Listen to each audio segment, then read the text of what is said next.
방송에서 제공하는 투자 정보는 투자 판단에 대한 조언입니다. 방송에서 제공하는 주식의 가치, 가격 상승 및 가격 하락에 대해서는 방송사에서 보장하지 않습니다.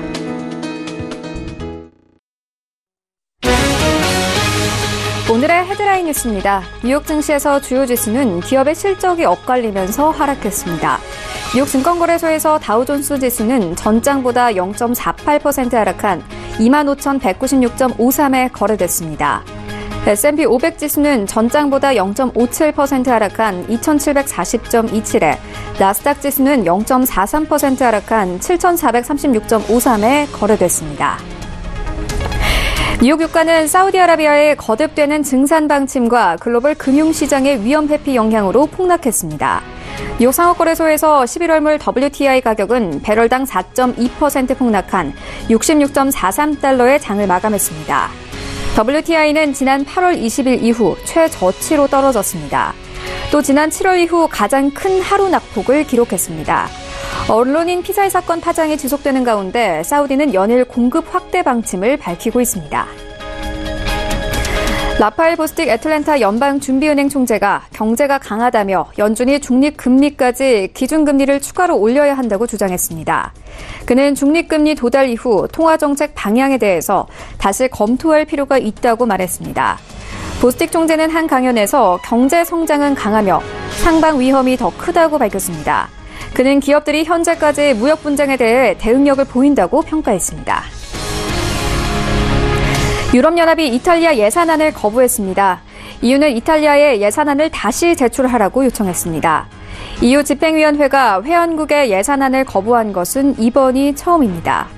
이탈리아는 내년 재정 적자를 GDP의 2.4%로 설정했습니다. 앞서 0.8%로 책정한 데서 크게 늘어난 수준입니다. EU는 앞서 이탈리아의 내년 예산안이 EU의 규정에 위배된다는 의견을 냈지만 이탈리아는 전일 기존 예산안을 그대로 제출했습니다.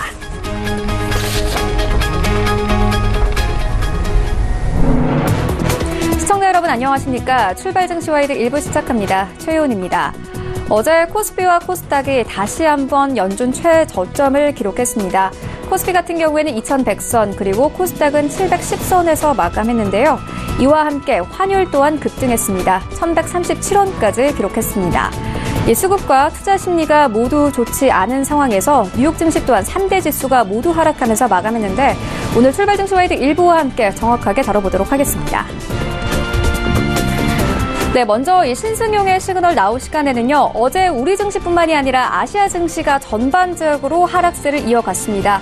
상해 종합지수는 2% 급락했는데 오늘 시장 상황 함께 살펴보도록 하겠습니다. 그리고 이어서 어제 시장에서 가장 뜨거웠던 셀트리온 이슈, 어제 셀트리온은 8% 넘게 급락했습니다. 앞으로 바이오 종목들에 대한 투자 심리 함께 살펴보도록 하겠습니다. 이어지는 라이브 이슈 타임에서는요, 하락하는 종목이 최근에는 상승하는 종목보다 더 많은 장이 연출되고 있습니다. 상승 모멘텀은 없을지 함께 살펴보도록 하고요. 이어서 어제 이 장중에 삼성전자는 다시 한번 52주 신저가를 기록했습니다. 액면 분할과 최대 실적에도 불구하고 약세를 이어가고 있는데 앞으로의 투자 방향 함께 살펴보도록 하겠습니다. 출발 증시와이드 1부 지금 출발합니다.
시장의 중심이 되는 이슈를 꼼꼼하게 체크합니다. 신승용의 시그널 나올 시간인데요. 현재 브레인코리아 인베스트 신승용 대표 화상으로 연결되어 있습니다. 안녕하세요. 네, 안녕하십니까. 네, 먼저 첫 번째 우리 증시부터 시작을 해보도록 하겠습니다. 어제 우리 증시도 연중 최저점을 기록을 했지만 아시아 증시가 전반적으로 약세였습니다. 대만, 중국, 일본 할 것 없이 모두 하락장이었는데 특히나 중국 증시가 2%대 급락세를 보였습니다. 최근 우리 증시 같은 경우에는 뉴욕 증시와 중국 증시에서 이 하락장에서만 강하게 커플링되는 모습을 보이고 있거든요. 앞으로의 시장 방향 어떻게 보십니까? 네, 말씀하셨던 그대로가 아닐까 이렇게 좀 생각이 되는데요. 미국 시장이 하락을 하고 그리고 중국 시장의 하락. 그 하락에 대해서만 유난히 우리 시장 동조화를 보이고 있는 그런 상황이다. 정리가 될 수 있을 것 같습니다. 어제 다들 이미 주요 언론 그리고 시장을 통해서 다들 알고 계시겠습니다만 전반적으로 아시아권 주요 증시 그리고 유럽권 증시도 마찬가지가 되겠습니다. 유일하게 미국권 증시의 어떤 상대적인 그 글로벌 시장 대비 상대적인 강세를 제외하고는 대다수 한 1%, 2%가 넘는 급락세 나타났다. 다시금 재현되고 있다라는 부분 부정할 수가 없을 것 같습니다. 우리 시장 코스피는 2.6%, 코스닥은 3.4%에 육박하는 상당히 급락 장세가 다시금 연출되는 그런 모습이었고요. 우리가 주목해야 될 부분은 그 상해 지수와 홍콩 항생 지수가 아닐까 이게 지금 생각을 하고 있는데 상해 종합 지수 같은 경우는 지난주 금요일 그리고 월요일 4%가 넘는 그런 급등을 만들어낸 이후에 다시금 어제 한 2.2%의 급락이 다시 급락세로 반전되었다라는 부분. 그리고 홍콩 항생 지수는 왜 그러냐면요. 선진 증시와 신흥국 증시의 사이에 끼어있는 상당히 매우 그 가교 역할을 하는 그런 시장이기 때문에 우리가 지금 현재 상황에서 상당 부분 홍콩 증시의 움직임, 항생 지수의 움직임을 주목해야 될 것이다라는 부분 우리 시청자 여러분도 좀 유념하셨으면 좋겠습니다. 일단 최근 어제 시장이 전반적으로 하락한 가장 큰 배경 뭐니 해도 트럼프발, 미국발 불안감이 확산되었다라는 부분. 두 가지로 요약을 할 수가 있겠죠. 중국과 관련된 어떤 미중 무역 분쟁의 장기화, 이와 관련된 트럼프 대통령의 강경한 발언.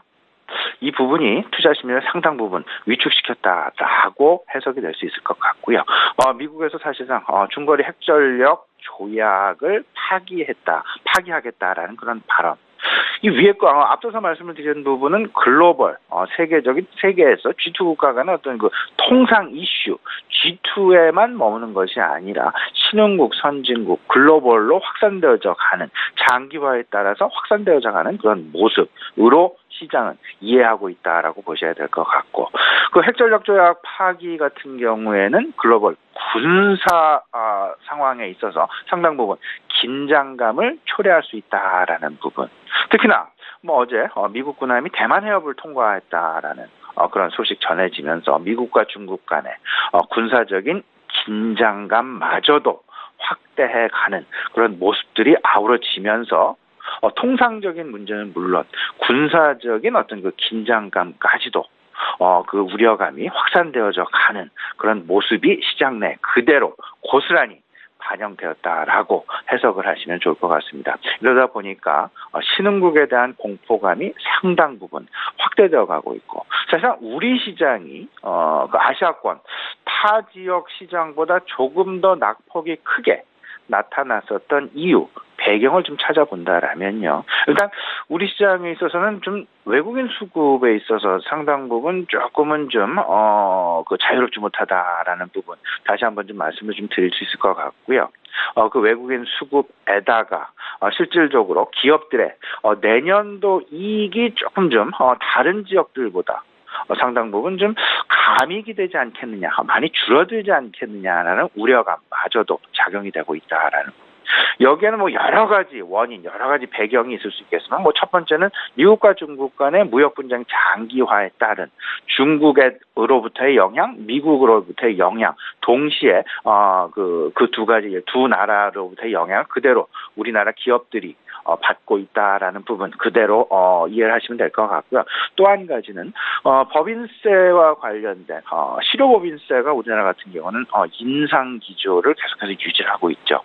그러다 보니까 외국인들로 하여금 기업들의 영업이익단은 변화가 없고 오히려 지속적인 증가가 가능하겠습니다만은 순이익단에서 법인세 인상으로 인한 실효법인세 인상으로 인한 실질적으로 감익 가능성 이런 부분들이 외국인들의 투자에 대한 우리나라에 대한 유입에 대한 우려감으로 서서히 고개를 들고 있다라는 부분 분명히 지금 인식을 하고 계셔야 될 것 같습니다. 트럼프의 어떤 그 강경한 발언, 강경한 태도 이런 부분들이 이때까지 조금씩 나타났었던 시장 내에 기대감으로 다가왔었던 미국과 중국 간의 긴장 완화에 대한 기대감이 조금 좀 사라지고 있다라는 부분, 안타까운 부분이다라고 말씀을 드릴 수 있을 것 같은데요.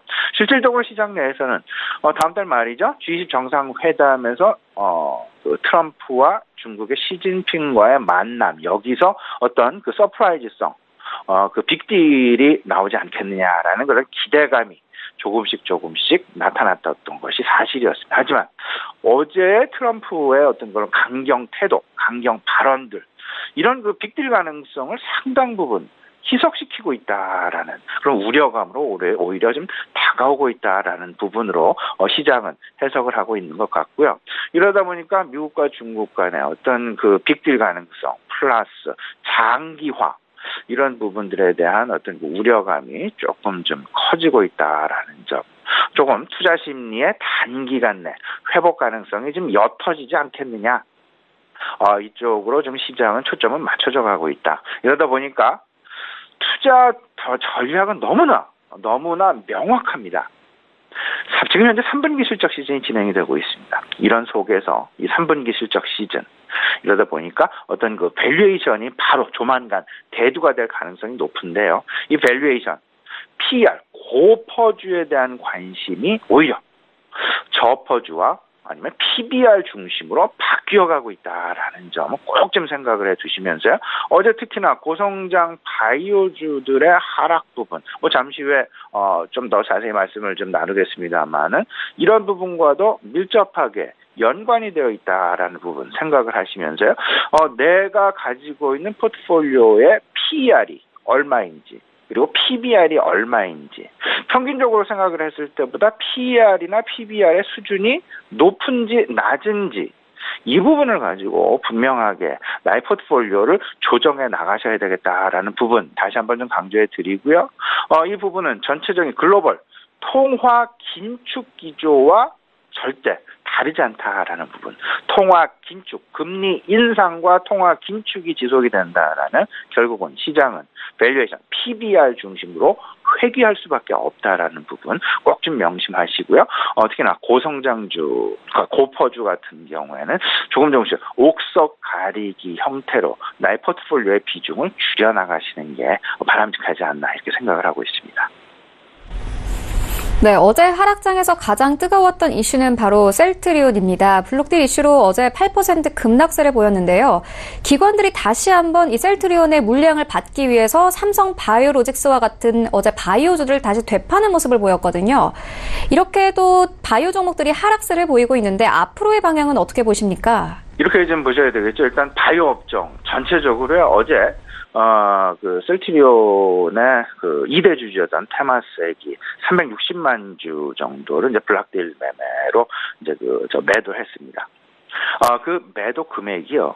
거의 1조 원에 육박하는 9천억 원에 8,953억 원이었습니다.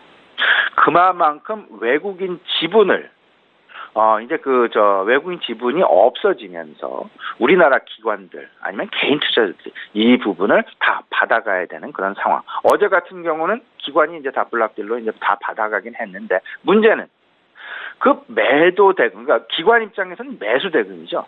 매수 대금을 마련하기 위해서는 또 다른 바이오 업종 내 종목을 팔 수밖에 없는 그런 어떤 그 악순환 상황, 수급상의 악순환 상황이 지속되고 있다라는 점.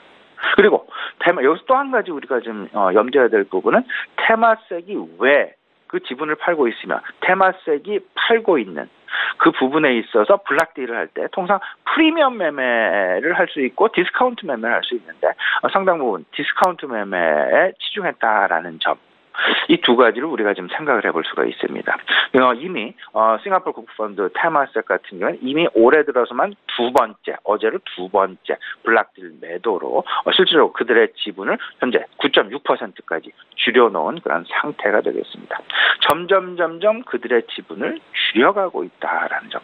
그리고 그 줄여가고 있는 지분의 그들의 목표 주가는 점점 하향, 좀 내리막길을 걷고 있다라는 부분. 더 이상 PER을 더 높게 주려고 하지 않는다라는 점. 이 부분에 우리가 좀 고민을 좀 해봐야 될 거야. 우리가 꼭 이 부분을 좀 주목을 해봐야 될 것 같고요. 그리고 이번에 그들이 이야기한 그들과 셀트리온 간에 체결한 계약이 있습니다. 블락딜 매도에 대한 어떤 그 보호 예수 기간이 되겠습니다. 지난 1차 매도가 3월 4일이었습니다. 3월 7일이었습니다. 3월 7일. 그때 블락딜 매도는 180일이었죠. 180일이 지난 이후 50일이 더 지나서 매도를 했는데 이번 블락딜의 보호 예수 기간은 지난번의 절반인 90일로 줄여놨다라는 부분. 그만큼 테마스의 입장에서는 매도의 의사가 조금 더 크게 짙게 깔려있다라는 부분으로 이해를 하셔야 될 것 같고요. 이 부분은 전체적으로 제약 바이오 업종 내 투자 심리 악화에 일조하고 있다라는 부분으로 이해를 하셔야 될 것 같은데 일단은 금리 인상에 대한 불안감. 그러다 보니까 당연히 고성장주에 대한 기피 현상이 나타나게 되면서 오히려 PBR 중심으로 시장의 관심은 바뀌어가고 있다라는 부분. 그리고 3분기 실적에 대한 우려감이 커지고 있는 것이 사실입니다. 여기에 더 나아가서 실질적으로 불확실성은 해소가 됐다라는 긍정적인 어떤 차원도 있겠습니다만은 일단 R&D 비용의 자산화 기준이 명확해졌다라는 점. 이로 인해서 시장 내에서 적자 전환하는 기업들의 숫자가 그 어느 때보다도 많아질 수밖에 없는 그런 상황이 점차 도래하고 있다라는 점. 이런 부분들 여기에 더해져서 어제 같은 경우 또 악재가 하나 더 터졌는데요. 보톡스와 관련해서 중국 정부에서 규제를 강화한다라는 그런 악재. 엎친 데 덜친 격으로 일단 제약 바이오 업종에 대한 전반적인 투자 심리 단기간에 회복되기는 좀 어렵지 않겠느냐. 왜냐하면 3분기 실적에 대해서 R&D 비용 자산화 기준이 명확해졌기 때문에 실적과 관련된 그리고 고PER을 주기엔 조금 좀 애매모호한 그런 상황들이 계속해서 시장 어떤 그 전반적인 환경 변화로 나타나고 있다라는 부분. 분명히 우리가 생각을 해보시면서요. 일단 분명한 건 3분기 실적 시즌이 지금 현재 진행이 되고 있다라는 점. 그러다 보니까 기업별 R&D 비용 처리, 과연 자산화 어느 정도나 할 수 있을지 명확하게 이러다 보면 비용으로 다 처리해야 되는 기업들 같은 경우는 적자 폭이 확대되거나 적자 전환을 어쩔 수 없이 받아들여야만 하는 그런 상황들이 나타날 수 있다라는 점 우리 시청자 여러분 꼭 좀 유념하시고 제약 바이오 왜 테마색이 블락딜 매도를 올해 들어서는 벌써 2차례 하고 있는지 그런 부분들까지 전체적으로 생각을 하시면서 투자 심리, 바이오 업종에 대한 투자 심리는 그다지 긍정적인 부분은 분명히 아니다라는 쪽으로 해석을 해 두셔야 될 것 같습니다. 네, 그렇다면 마지막으로 투자 조언 한번 들어보도록 하겠습니다. 좀 말씀을 좀 드려보죠. 지금 현재 지난 월요일에도 스튜디오에 출연해서 우리 시청자 여러분께 말씀을 좀 드린 바가 있었는데요. 보수적인 관점은 계속 유지해야 되겠다라는 부분 말씀을 좀 드려봅니다. 여기에 미국발 어떤 그 트럼프 대통령의 말 한마디에 따라서 시장이 크게 움직이고 있는 그런 상황들.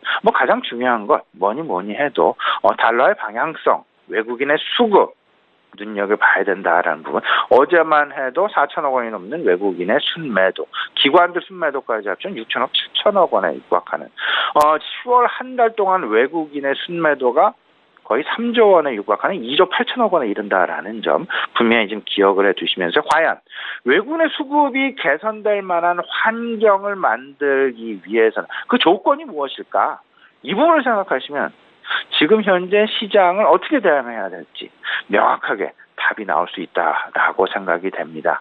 일단 글로벌 금리 인상 기조가 지속된다라는 점에 우리는 계속해서 주목을 해야 될 것 같고요. 그렇다 보면 지금 현재 고성장주에 대한 관심보다는 가치주에 대한 관심이 너무나 명확하게 나타날 수 있다라는 그런 생각이 좀 들어 보이고요. 일단 신흥국 기업들의 어떤 이익단의 어떤 둔화 현상, 이런 부분들 분명히 좀 생각을 해두실 필요 있어 보이지 않나 말씀을 드립니다. 또 이번 주에 우리가 유의해야 될 부분이 있죠. 미국의 3분기 GDP가 금요일 우리 장 끝나고 토요일 아침에 발표가 된다라는 점. 어제 미국 시장에 좀 하락된 부분, 미국 시장에서는 일단 캐터필러의 실적 발표가 있었는데요. 그 캐터필러 실적이 그다지 좋지 않았죠. 그 캐터필러의 실적이 좋지 않았던 이유를 어디에서 찾고 있냐 하면요. 미국 캐터필러는 수출 중심형 기업이 되겠습니다. 미국 입장에서요. 그만큼 미국과 중국 간의 무역 분쟁, 이로 인한 캐터필러의 어떤 그 수익성이 둔화되고 악화되고 있다라는 부분에 미국 투자자들은 지금 현재 주목하고 있다라는 점. 그만큼 미국 역시 미국과 중국 간의 무역 분쟁에 있어서 그들이 절대 승자가 아닐 수 있다라는 점에 상당히 우려감이 계속해서 나타나고 있다라는 점 분명히 유의를 두시면서 전체적으로 이렇게 좀 보셔야 될 것 같습니다. 금리 인상기에 대한 어떤 그 투자 심리 변화에 주목을 하시고요. 이번 주 특히나 3분기 실적 시즌 진행되고 있다라는 점, 그리고 미국의 3분기 GDP 발표 예정이 되어 있다라는 점, 그렇게 되면 이 두 가지를 묶여서 3분기 실적 발표 중에 특히나 아마존이랄지 구글의 실적 발표 오늘 내일 이제 예정이 되어 있는 그런 상황이죠. 이와 관련된 성장주들에 대한 노이즈가 과연 줄어들지 높아질지. 일단 테슬라 같은 경우는 어제 12% 이상의 주가의 상승이 나타났는데요. 테슬라 주가 왜 상승이 됐냐면 그들의 실적 발표를 일주일 앞당기겠다. 통상 그 실적 발표 일정을 앞당기는 기업 같은 경우에는 실적이 좋기 때문이다라는 그런 과거 경험치가 있습니다. 그러다 보니까 테슬라 기업에 대한 실적이 오히려 상당히 개선되는 것은 아니냐는 기대감이 선반영되고 있다는 점. 그러니까 결국은 3분기 실적 발표가 예정이 되어 있는 빵 주식들에 대한 어떤 그 성장주 노이즈가 과연 이번 주에 그들 실적 발표와 함께 잦아들어 갈지 아니면 오히려 그 우려감이 확산되어 갈지 어떤 그 변곡점 양상이 나타날 수 있기 때문에 항상 주목해 주셔야 될 것 같습니다. 네, 대표님 말씀처럼 약세 장인인 만큼 여러 가지 경제 지표에 좀 신경을 써야 할 것 같습니다. 네, 지금까지 브레인코리아 인베스트 신승용 대표와 함께했습니다. 고맙습니다. 네, 감사합니다.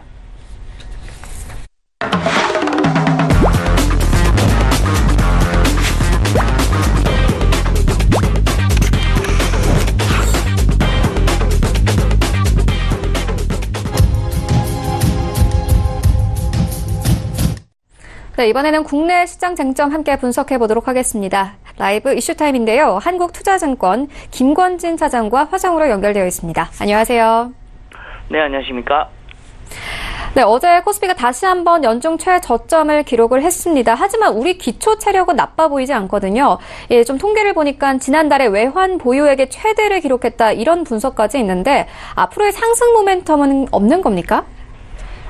조금 어려운 질문인 것 같습니다. 정말 좀 상승 모멘텀 빨리 좀 있었으면 좋겠다라는 생각을 하는데 지금 해외 변수에 의해서 지금 시장이 깨지고 있는 겁니다.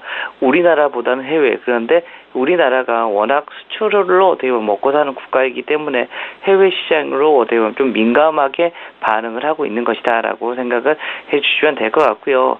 가장 크게 여러 가지 이슈들이 있습니다. 그렇지만 거기에서 가장 큰 이슈는 결국은 중국과 미국의 이런 무역 전쟁에 대한 얘기입니다. 우리 시청자분들 그만 좀 해 무역 전쟁 얘기. 그런데 이게 그냥 단순한 문제가 아니라 좀 큰 문제인 것은 분명히 맞다라는 얘기를 해드리겠고요. 그리고 지금까지는 어떻게 보면 이제 시작한다라고 하면서 위협을 주는 단계였다면 이제부터는 정말로 숫자로 이게 표현되기 시작하는 이런 구간으로 진입을 하고 있다라는 얘기를 해드리겠습니다.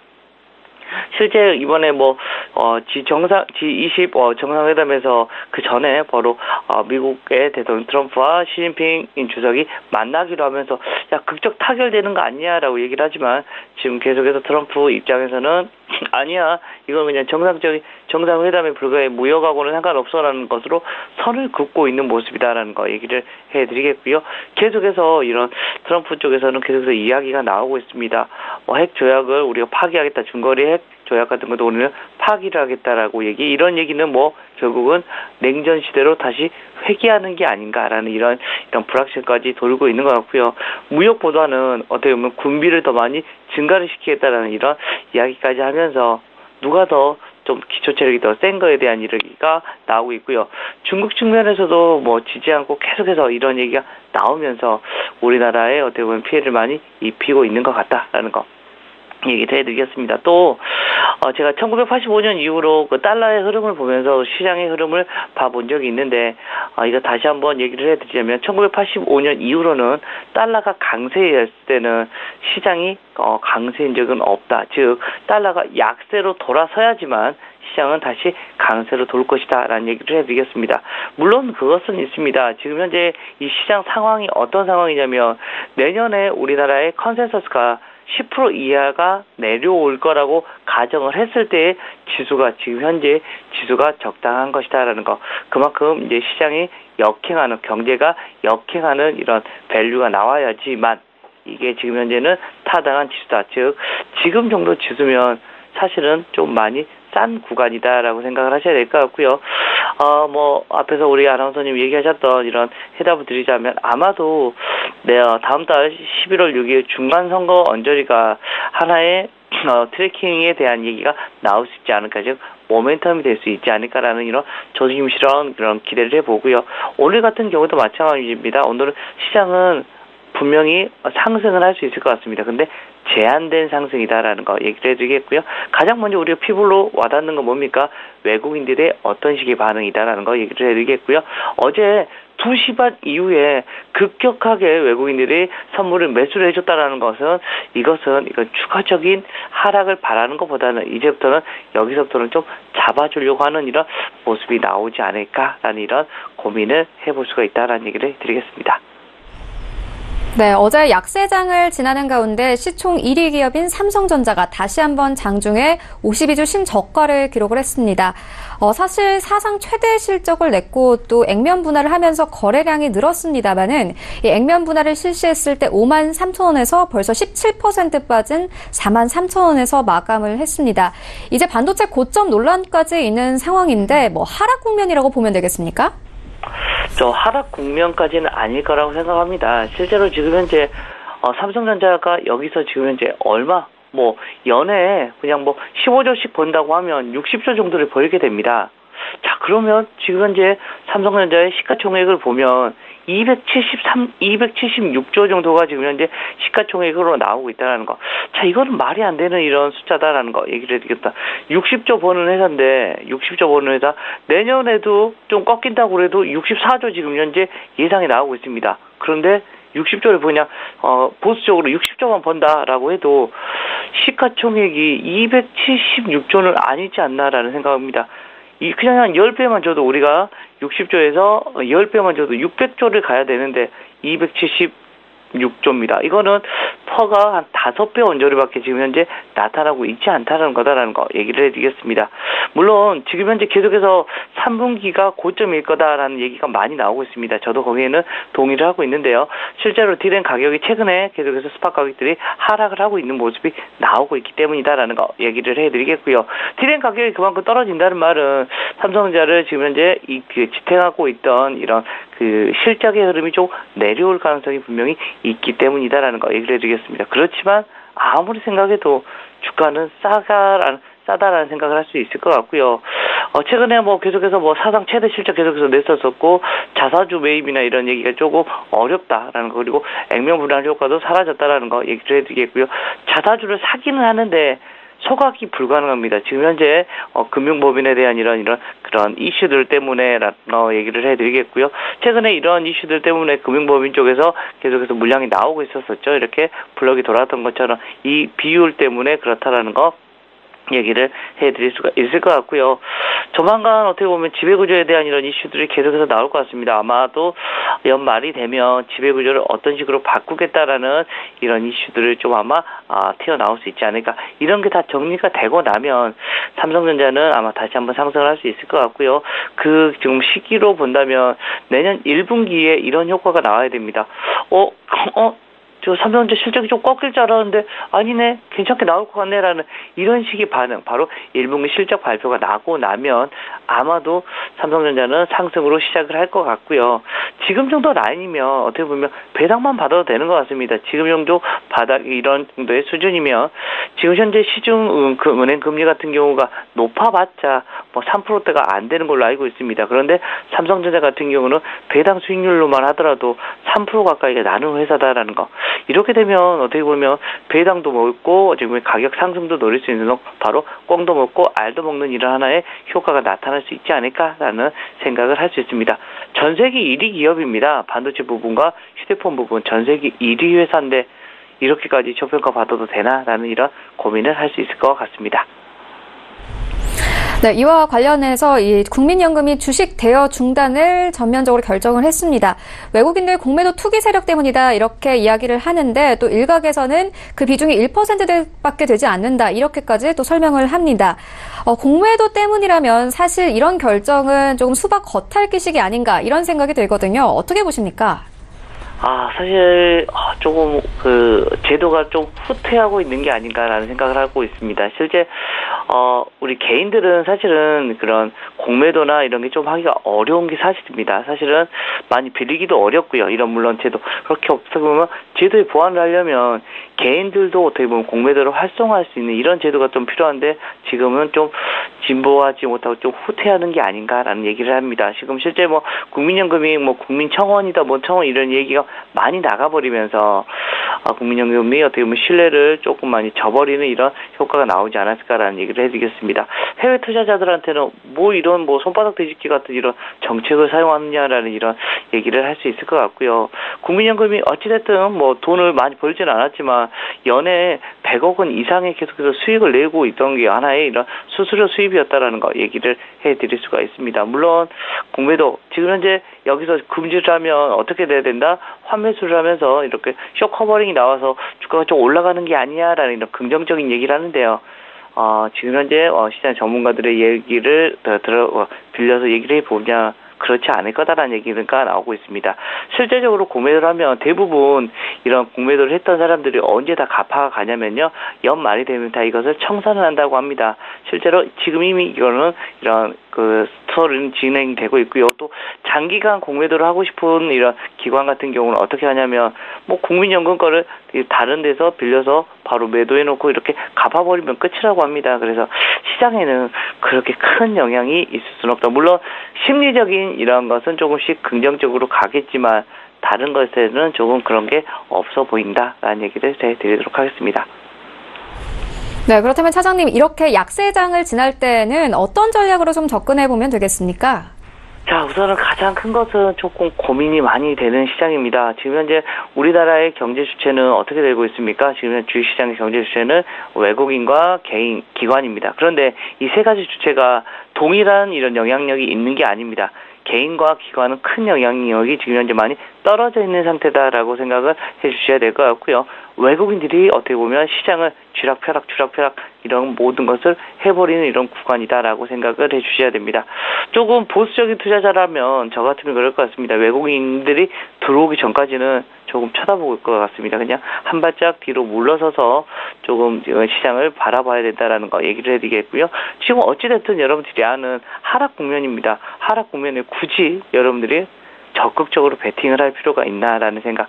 시장이 가장 중요하고요. 시장이 좀 상승장일 때 적극적으로 달려드는 거지 지금은 조금 천천히 잠깐하다. 그럼 물론 지금 현재 시장이 워낙 급락을 해서 뭐 가장 큰 호재라고도 할 수 있습니다.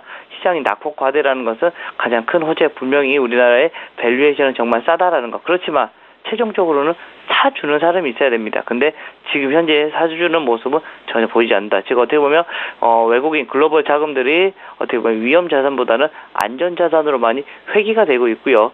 신흥국에서는 어떻게 보면 신흥국에서보다는 선진국으로 다 지금 현재 자금이 좀 이동되려는 모습이 조금 더 크다라는 거 여러분들께 다시 한번 인식을 시켜드려야 될 것 같고요. 그래도 주식을 사고 싶으시면 그래도 뭐 배당주 역할을 하시는 이런 종목들이나 아니면 가치주 모습은 여기에 공통 분모를 가지고 있는 통신주 정도가 어떻게 보면 가장 큰 어떻게 보면 안전처가 될 수 있지 않을까라는 얘기를 해드리도록 하겠습니다. 네, 외국인 수급이 들어오기 전까지는 관망을 추천을 해주셨고 또 차장님 말씀대로 중국 증시에 조금 더 집중을 해볼 필요가 있어 보입니다. 네, 지금까지 한국투자증권 김권진 차장과 함께했습니다. 고맙습니다. 네, 감사합니다. 네, 1부는 여기서 모두 마치도록 하겠습니다. 잠시 후 2부에서는 전문가들과 함께하는 종목 라이브쇼, 라이브 매매타임이 이어집니다. 여기에 더해서 오늘 장에서 가장 큰 이슈몰이라고 있는 특징주까지 꼼꼼하게 살펴봐 드리겠습니다. 채널 고정해 주시고요. 저희는 잠시 후 2부로 다시 찾아오겠습니다.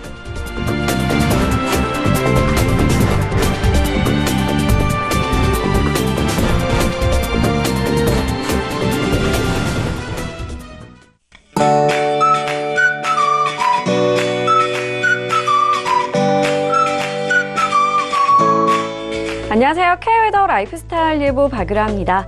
오늘은 다시 쾌청한 가을 하늘을 되찾겠습니다. 다만 크게 벌어지는 기온 차이는 계속해 신경을 써주셔야겠는데요. 서울의 아침 기온 8도까지 떨어져 다소 추운 상태지만 한낮에는 20도 안팎까지 올라 선선하겠습니다. 환절기 감기에 걸리기 쉬운 만큼 건강관리에 유의하셔야겠습니다. 미세먼지 농도는 보통 단계를 회복하겠습니다. 다만 일부 남부지방은 오전 중 전날 유입된 대기 오염물질이 다소 정체되면서 먼지 농도가 한때 높을 때가 있겠습니다. 이 시각 위성 영상입니다. 대체로 맑은 하늘이 드러나 있지만 곳곳으로 안개가 짙게 낀 곳이 많은데요. 아침까지는 교통안전에 유의하셔야겠습니다. 오늘은 서해상에 위치한 고기압의 영향을 받겠습니다. 다음은 자세한 지역별 날씨입니다. 중부지방 맑은 가운데 공기도 깨끗해서 활동하기 좋겠습니다. 한낮에 서울 20도, 수원 19도까지 오르겠습니다. 동해안 맑은 가운데 일교차가 크겠습니다. 또 갈수록 대기가 메말라가고 있어 불씨 관리에 유의하셔야겠습니다. 남부지방 청명한 가을 하늘이 예상됩니다. 낮 최고기온 광주와 대구 20도, 부산 21도까지 올라 선선하겠습니다. 바다의 물결은 동해상으로 약간 높게 일겠습니다. 또 천문조에 의해 바닷물의 높이가 높은 기간인데요. 서해와 남해안은 만조시 침수 피해가 없도록 각별히 유의하셔야겠습니다. 금요일에는 전국에 가을비 소식이 있고요. 일요일에도 중부지방에 비가 시작돼 다음 주 월요일에는 전국으로 확대될 것으로 보입니다. 또 비가 그친 뒤에는 한낮에도 날이 다소 추워질 것으로 전망됩니다. 날씨였습니다.